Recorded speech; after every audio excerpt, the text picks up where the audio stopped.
मुंबई पुण्यात दमदार पावसाला सुरुवात। ठाणे नालासोपाऱ्यात देखील मुसळधार पाऊस, जागोजागी सखल भागात साचलं पाणी।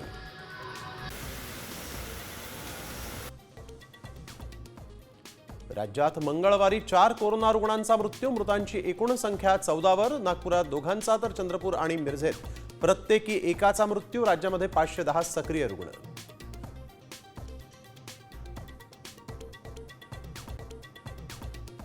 पक्षविरोधी विधानं केल्यानं सुधाकर बडगुजर यांची ठाकरे सेनेतून हकालपट्टी।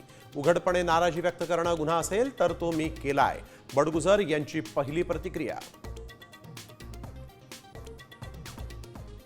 ठाकरे मनसे युतीच्या पुन्हा चर्चा, आदित्य ठाकरेंकडूनही युतीला हिरवा कंदील।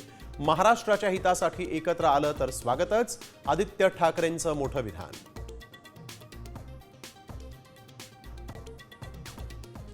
वैष्णवी हगवणे प्रकरणी निलेश चव्हाणच्या अडचणी वाढणार। कसपटे कुटुंबियांना बंदुकीनं धमकावल्याविरोधात अटक होण्याची शक्यता।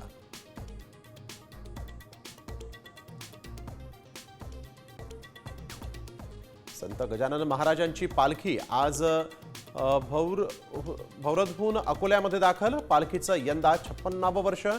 गणगणगणात बोतेच्या गजरानं दुमदुमणार अकोला नगरी।